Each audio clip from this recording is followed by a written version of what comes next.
Dear Lady Love TV. Fake wife in a wedding. Tunghayan natin ang pagpapatuloy ng ating kwento sa ika-17 bahagi. The elevator doors opened. Huminto yun sa floor ng unit ni Jake. Bumaba na sila pwera kay Stella. Take care. Nakangiting bili ni Marky. Salamat sa inyo. Sagot ni Ella. Nasa loob pa rin si Stella at hawak ang hold button para hindi sumara ang mga pinto. Bye. Niyakap ni Marky si Ella. Bumukas ang pinto ng condominium unit. Bakit nandyan lang kayo sa labas? Bakit hindi muna kayo pumasok at tumuloy sa loob? Sabi ni Jake sa kanila. Nakaupo na sa living room sina Stella at Marky. Sinundan ni Ella si Jake sa kusina. Abala ang lalaki sa paghahanda ng tray, baso at inumin. Jake, tense si Ella. Napansin niya ang bungkos ng mga bulaklak sa dining table at ilang nalagas na pulang petals. He brought her flowers. Serve your guest. Iniabot niya ang tray. Napalunok si Ella. Umakto ang asawa na emotionless. He was too quiet. Hindi na niya magugustuhan iyon, pero sinunod na lamang niya. Pagkalapag ng tray sa mesa, Stella reached for her hand. I'm sorry, bulong nito. Ako ang nagpapunta sa inyo dito. Nakangiting sabi niya, trying to be strong. Ako ang bahala. She stood straight nang pumasok si Jake sa living room. His arm crossed. Anong oras na? He gazed at the wall clock. 8. You should have visited earlier, Stella, Marky. Why this late? At that moment, parang kakapusin ng hininga si Marky. Kilala siya ni Jake? Kaya ba masama itong nakatitig sa kanya kanina? Ibig sabihin, kilala na siya nito sa mukha at napaghandaan na ang pagdating nila. I called them, sagot ni Ella para sa mga ito. Behind my back? He narrowed his eyes at her. Kailan pa to? Ang alin? Yung number nila alam mo. Sigaw ni Jake. Gusto na ni Marky na awatin ng lalaki pero pinigilan ito ni Stella. Nahihiwagaan si Stella. Jake was never like that with her. He rarely showed any emotion, especially negative ones. Nagtataka siya ngayon na parang nagsiselos ito na ewan. She liked him for respecting her at sa pagiging mabait nito. Relax, palangiti, friendly. That's why Stella thought he was a perfect man for Ella. But this man in front of them now was a monster. Ano itong nagawa ko? Nakokonsensyang tanong ni Stella sa sarili. Her cousin endured his monster's attitude all this time. Nagdudusa si Ella at nananahimik lang. Araw-araw ka siguro nakikipagtagpo ano? Sinira ko na yung phone mo, diba? Lumapit si Jay kay Ella. At ang sabi ko, bumaling ito saglit kina Stella at Marky. Ayaw kong aalis ka nang walang paalam. I don't want you being close to anybody else. Anong gusto mo? Sagot ni Ella. Hindi niya napantayan ng lakas ang sigaw ni Jake. Nakakulong lang ako dito? Walang kausap man lang sa kahit na sino? So you want to talk with your suitor, ha? Suitor? Si Marky? Saan naman napulot ni Jake ang ganitong ideya? Naguguluhang isip si Ella. Jake, listen. Ikaw, humarap ito kay Stella. Yung pang-iiwan mo sa akin, yung pang-set up wedding mo sa akin, sa amin, mapapalagpas ko. Pero ano bang pinaplano mo ngayon at pinagtatagpo mo ang dalawang to? Naguguluhang napatitig si Stella sa lalaki. Was Jake thinking na pinagtatagpo niya sina Marky at Ella? Nagsiselos ba talaga to? Mali ang iniisip mo, Jake. No, kinaladkad na nito si Stella palabas. Manggugulo ka na naman eh. May galit ka ba sa akin? O kay Ella? Ay galit ka? Bakit ayaw mong manahimik na lang kami? Jake, hinila ni Ella ang asawa. Stop being paranoid. Paranoid? Buliyaw nito sa kanya. You are making me paranoid. Alright. Natigilan si Ella. Hindi na siya nakagalaw habang kinakaladkad ni Jake palabas ang pinsan niya at si Marky. Wala namang magawa kundi ang sumunod sa mga to at pilitin ni Jake na bitawan si Stella. Hindi ito pwedeng mangyari. Tutol sa isip ni Ella. Mali ang iniisip ni Jake. But I love you. Naluluha na siya sa realization. Ayaw niya ng ganito. Her own husband hurting her cousin, her family, her friend Marky. She never wanted Jake looking like this, like a madman. Nasasaktan din siya. Tumakbo siya palapit sa mga ito. Pero napatigil ulit si Ella. Mahal din ba siya ni Jake? O baka ito yung tinutukoy nito noon na torture sa kanya? Ang ikulong siya sa bahay, ang gamitin for his own pleasure, to make her fall in love with him, at ang ilayo siya sa mga mahal niya sa buhay. Kung ganoon, hindi pwede to. Naguguluhan na si Ella at nalilito. Nakiawat na siya. Lumayas kayo. Tinulak ni Jake sina Stella at Marky palabas ng unit. Tuluyan ang nagalit si Ella kaya itinigil niya na ang pag-aawat kay Jake at niyakap ang pinsan. Bakit ka ganyan? Bakit hindi mo sila pwedeng makita, Jake? Anong masama ang makipagbanding ako sa pinsan ko at kay Marky? Kay Stella? Wala nang pakialam si Jake. Kung makipagbanding si Ella, ang nakakainis lang, dinala ng babaeng to si Marky sa asawa niya. Ano bang plano ni Stella? Habang wala si Jake ay magkasama si Ella at ang admirer nito? Great! Ano pa ba ang hindi niya alam? Ay nangyari na ba sa mga ito habang wala siya? Ayokong. Hinila niya si Ella para ilayo ito sa pinsan nito at kay Marky. Ayaw na ayaw kung makikita pa ang pagmumukha niyo. Pumalag si Ella. Aalis ako kasama nila. Nagdilim ang mukha ni Jake. Now it's clear to me. Mababa ang boses na sabi niya. Sige, sumama ka sa kanya. Patungkol niya kay Marky. Umalis ka. Talaga, aalis ako. Sigaw ni Ella at agad na hinila ang pinsan papunta sa elevator. Masama ang tingin ni Marky kay Jake bago ito sumunod kina Ella. Kaya pabalibag na sinarhan niya ang pinto bago pa siya makapasok. Pagkasandal ni Jake sa pinto, medyo kumalma na siya. Walang dahilan si Ella para hindi siya mahalin. Bullshit. He was wrong. Ang dahilan ni Ella para hindi siya mahalin ay naka-jeans at white polo shirt. Si Marky. Lumayas ka. Sigaw niya. Babalik ka rin. Nag-pop up ang chat tab sa screen ng computer na ginagamit ni Ella. Jake Castello, how are you? Seriously, kinukumusta siya nito. I'm okay, ikaw. Still the same. Nakatira ka ngayon kina Stella? Yeah, pero ikakasal na sila ni Dan. And is here most of the time so hahanap din siguro ako ng lilipatan next week. Or maybe, sila lang ang lilipat. I don't know. Best wishes for them. I'm going to a meeting. Bye. Damn you. Ella muttered habang naglalag out sa Facebook. Feeling naman na lalaking to, pag nangumusta siya, sasabihin niya, heto, naglaya sa bahay natin. Pinalayas mo sa bahay natin and I am okay. Very okay. Super super. Grabe. Nagpa-party pa nga ako sa sobrang okay ko eh. Naka 45 cartwheels at backflips ako paikot-ikot dito sa sobrang okay. She rolled her eyes na napansin naman ni Gab. Oh, nag-iba yata ng mood mo, Ella. Naupo ito sa tabi niya. Agad na binalikan ni Ella ang mga photo files na pinapa-edit niya kay Gab. Napagod lang ako. Pilit ang ngiti niya. Anyways, nandito na yung mga shots ko. Paki-edit na lang for better effects ha. Kailangan ko na kasing umuwi. Hinaded at pumalit na sa pwesto ni Ella. Good shots, Ella. Tumingala ito saglit sa kanya. Hindi mo talaga ako pinahirapan pagdating sa editing. Ngumiti siya at tinapik-tapik ang lalaki sa balikat. Thanks. Sige, I have to go. Okay. Ngumiti lang ito at nagsimula na mag-edit.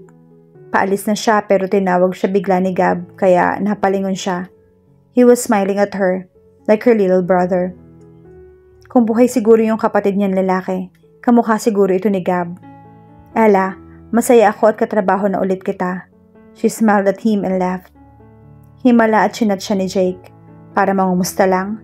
Ang sarap lamukusin ng parang papel ang pagbumukha ng lalaking yon. Nag-expect ba ito na hindi siya okay? Pwede naman siyang magpanggap. Nabuhay naman siya nang wala ito for more than 2 decades so kaya niyang ulitin yon. Puisit. Bakit ka pa ba nagpaparamdam? 2 months na mula na maghiwalay sila. Wala talagang magandang ibinunga ang setup wedding nila. Mas maganda na ngayon ang buhay niya bilang photographer. Kung may maganda ng balita, iyon ay tuloy na tuloy ang kasal ni Stella at Dan next year. Bongga ang preparations. Kahit si Ella ay excited para sa mga ito. Hindi naman kasi sila nagkaroon ng bonggang kasalan sa simbahan ni Jake. It was just a simple civil wedding. At ngayon nga ay wala na sila. Pagka-uwi ng bahay ay excited na nagbihis si Ella para kumain ng luto ni Stella. Nasa bahay si Dan na ngiting-ngiti. Gwapo ito at magaling magdala ng damit. Wow! Pumesto na si Ella sa dining table. Hi Dan! Wow Ella! Nakangiting sabi nito. You look better now. Napayuko siya. Ilang araw din kasi siyang nagmukhang nakadrugs nung iniwan niya si Jake. Thanks. Anong niluto ni Stella? Adobo raw yun. Yum! Ella felt awkward. Nawala na siya sa mood kumain ng adobo. To think na iyon yung unang niluto ni Jake para sa kanya at their honeymoon. Napapikit na lamang siya. Keep your composure, Ella. Pep talk sa sarili. You can do it. Napansin ni Dan na tila nag-iisip ng malalim si Ella. Kaya napatitig ito sa babae. Inilapag ni Stella sa lamesa ang niluto at napatingin sa kanya, then sa nobyo nito. Dan looked into Stella's eyes and held her hand. I think they should talk. They? Si Ella at yung asawa niya. Napatingin si Stella kay Ella. Nasa outer space na naman nga yata yung utak ng pinsan. Kasalanan niya ang lahat ng to. Hindi niya dapat pinag-eksperimentohan ang feelings ng mga tao tulad ng ginagawa ng mga writers ng Roman novels. Ang gusto lamang naman niya ay maayos si Ella bago sila lumagay sa tahimik ni Dan. Nangako siya sa pinsan na hindi niya ito iiwan. Hinding-hindi. Pero pinabayaan niya ito para sa sarili niyang kaligayahan. At heto nga ang nangyari. Iniwan ni Ella si Jake para sa kanya. Bakit ba hindi niya agad na-realize na mahal siya ng pinsan? Ipinagtatanggol siya nito sa asawa. Mahal ba talaga nito ang lalaki? Naguguluhan pa siguro si Ella sa kung ano talaga yung nararamdaman nito para kay Jake. Pero kitang-kita ni Stella kung gaano ito ka-in love sa asawa. Tiniis nga ni Ella ang bakulaw para sa lahat. Ella, pukaw ni Dan sa atensyon nito. Pinagtatakpan ni Ella ng tawa ang pag-space out niya. Bakit? Napatingin siya kay Stella. Wow! Sa ulam na siya nakatingin. Yan na pala ang ulam natin eh. Kain na tayo? Ella, seryosong ulit ni Dan. Stella gave him a shut up stare pero dinedma ito ng nobyo. Bakit hindi kayo mag-usap ni Jake? Nawala ang sigla sa mukha ni Ella. Sumeryoso. Aminado si Stella na hindi pa nito talaga nakitang seryoso si Ella. Buong panahong inilagaan nila ito. She was cheerful, lagi nakangiti, makulit, until she left Jake. Mula noon, sinusumpong na ang pinsan ng pagiging seryoso o kung hindi naman, tulad nga kanina, lumilipad ang utak. Nag-uusap kami kanina. Nagangat si Ella ng tingin sa dalawa. Parehong nasyak ang mga ito. Anong sabi? Do it pa. Ella shrugged her shoulders. Nag-chat lang kami. Kinumusta niya lang ako. Ba't wala yatang plano yung asawa mo na pauwiin ka eh? Naiinis na hinampas ni Dan ang mesa. Ella bit her lower lip. Tiniis niya ang sakit. Bakit ba kailangan pang idikdik ni Dan sa kanya ang obvious? Ang alam niya na at ang na-realize niya na. Hindi maganda yung bad mood tayo habang kumakain. Naupo si Stella sa tabi ni Dan at parang pinapakalma ito. Napatitig siya kay Ella na nakayuko. Tila mas malalim na nag-iisip. Kasalanan niya talaga ito. Pero kung wala na talagang balak si Jake na balikan si Ella, iporso nito na hindi niya ipipilit ang pinsan dito. Tutulungan na lang mag-move on si Ella. Mukha namang masaya na siya. Parang pinagsisisihan na tuloy ni Jake na ibinaba niya ang pride at nakipag-chat kay Ella. Nasabunutan niya ang sarili at pinatay na ang computer. It took him a while bago tumayo para lisanin ang office. It was already 10 when he got home. Tahimik ang unit. Lifeless sa nakaraang 2 buwan. And damn, hindi siya nasanay sa ganito. Before, si Ella lang ang napapansin niya pag umuwi siya. Ngayon napapansin na niya ang bawat detalye. Ang polished, ang wooden floor, ang shoe rack sa tabi ng pinto, ang mga pintong sarado, sa TV room, sa kwarto nila ni Ella. He walked on, kahit ang mga yabag ng sapatos niya ay para nag-e-echo sa paligid. Humina iyon na makarating siya sa dark blue carpet sa living room. Nandoon pa rin ang sofa. Natatanaw niya ang dining room at kitchen. Walang ipinagbago ang lahat. He just told Ella that everything was still the same. Walang ipinagbago. Siya rin, walang ipinagbago. Tulad pa rin ng dati ang buhay nila. CEO pa rin siya ng kumpanya. Siya pa rin si Jay Castello. Tulad pa rin ng dati, nagpaparamdam niya para rito. Paranoid pa rin siya sa pagdating dito. He'd never missed anyone in his life. Hindi siya masyadong attached kahit sa pamilya niya. Mahal na mahal ni Jake ang kalayaan niya. Gusto niya yung siya lang ang masusunod. Even in their marriage, siya pa rin naman ang nasusunod, hindi ba? Well, not really. Kasi umalis si Ella kahit hindi niya ito pinaalis. Pinalayas mo rin siya, gago. Sagot ng utak niya as he walked into their bedroom. Binuksan niya ang mini fridge doon at naglabas ng bote ng alak. Wow, ang tagal nang huli niyang buksan ang fridge na to. Nagpop ang cork ng bote at tinungga na lamang niya ito. Oh, he breathed out, and Ella's voice echoed in the room. How she sounded when they made love. Jake, he took his head. Not now. She's happy now. Ni hindi man lamang siya nagmamakaawa sa iyong sorry nung nag-chat kayo. She said she's okay. I'll take her word for what. He bit her lower lip. Shit, taking her word for it hurts. Hindi yun totoo, diba? Na okay siya. Na okay ito kahit wala siya. Naalimpungatan si Ella. Panaginip lang pala. At kahit ngayong alam niya ng panaginip lang yon, nakagat pa rin niya ang labi. Bakit kaya napanaginipan niya si Jake? And that's strange. Bumalik na siya sa pagtulog. The next day, back work na naman siya. Suot niya ang usual ng ngiting habang nasa van sila ni Gab at Johnny. Pupunta sila ngayon sa isang debut party. Bonggang-bonggang debut party. They arrive early. Nag-ayos pa lang ng ballroom ng hotel. Si Gab ang bahala sa video. Ang 40 years old na si Johnny naman ang mag-aayos ng photo booth. Happy 18th birthday, Maldita. Maldita ang pangalan ng debutante. Hindi naranasan ni Ella ang magkaroon ng debut party. Kaya naman kapag may napupuntahan siya, hindi pa rin niya mapigilan na maamoy sa mga kortina, bulaklak, balloons, gowns at iba pa. Everything that looked as if it belonged in a fairy tale. Uy, tinapik siya ni Gab. Natawa si Ella. Gosh, parang magical to. I'm sure masayang-masaya ang debutante about this. She paused. Teka lang. Nag-CR muna ako ha. Pagkalabas ni Ella ng cubicle ay may pumasok na babae sa CR. Napangiti siya. Naka-cocktail dress ito at makeup. Magandang bata. She could not help smiling. May kausap ang dalagita sa phone as she faced the mirror. Naghugas naman ng kamay si Ella. I don't really like this party. Nakasimangot na sabi ng babae. That caught her attention. Kasi naman, ang corny ng ganito, okay? I even have to wear a dress like, Namewang siya at hinarap ang babae. She stared at the girl. I know I'm 18, so what? Why is it a big deal to them? Natigilan nito nang mapansin na nakatitig si Ella dito. Sa mga narinig, Ella was sure na ito yung birthday girl. Were you eavesdropping? Pinatay nito ang cellphone at namaywang din. Naibaba ni Ella ang kamay. Don't you even think about... About what? Ang pag-escape sa party mo. Natawa lang ang babae at umiling-iling. What made you think I would do that? Inginuso ni Ella ang malaking bag na nakapatong sa harap ni babae. That bag. Bukas na bukas. Kitang-kita yung mga pamalit mong damit.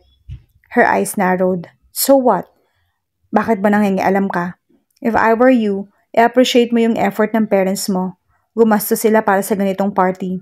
It's none of your business. Nang halongkat na ito sa bag. I know. Too bad. Nagsayang lang ng pera yung mga magulang mo for a very ungrateful child.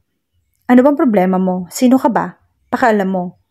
Wala kaming kikitain kapag nag-walkout ka, okay? Kaya umayos ka. Inagaw ni Ella ang bag ng bata. Actually, hindi yun ang dahilan kaya nakikipag-argue siya dito. Hindi ito tungkol sa pera. Isa pa, bed na sila ng mga magulang ng bata. Alam mo yung feeling na yung ibang bata na iibigay sa kanila yung gusto mo, pero hindi nila na-appreciate yon. Parang may isang tao na mahal ng taong mahal mo, pero naman mahal ng taong yon yung taong mahal mo. Like that. Ouch. Give me that. Parang maliit na wild na kuting ang bata. Naiinis na. Give your parents a break, little brat. Go to your party. It's your day. They tried to make it perfect for you, so don't ruin everything. Natigilan ang bata. Perfect? You think it's perfect? Lahat kayo, all you think that life is perfect. Mahal ka lang ng parents mo. They are not asking you to be perfect. How would you know? Sigaw nito. You don't know me. You're right. Hindi ko siguro kayo kilala. Sabi niya. So go to the party and maybe I'll get to know you and your parents a little better. After the party, you can rub it my face if you prove me wrong. Nakatitig sa kanya ang bata. If I prove you wrong, you'll give me the DSLR. Itinuro nito ang camera na nakasabit sa leeg ni Ella. She gulped. Napasubo yata siya. Bakit nga ba kasi all of a sudden nangingialam siya sa buhay ng iba? Okay. Nakasimangot si Jake habang nasa loob ng sasakyan kasama si F, his 19-year-old brother. Dinaanan niya ang kapatid sa bahay nila sa Tagaytay para ihatid dito sa isang party. Ganito na ba kabor ang buhay ngayon na gusto na niyang maging driver ng kapatid niya? Maybe, ayaw niya nang i-focus doon ang utak. Kuya, hindi kaya magalit si ate kapag na-late ka ng uwi? Tanong ni F habang nagpapagwapo sa salamin. Jake grinned. He used to be like that. Very conscious sa buhok. Pataasan kung pataasan. No, tumingin ulit siya sa daan. She won't. Ang tahimik niyo nga kaya kuya eh. Lumagay ka na talaga sa tahimik.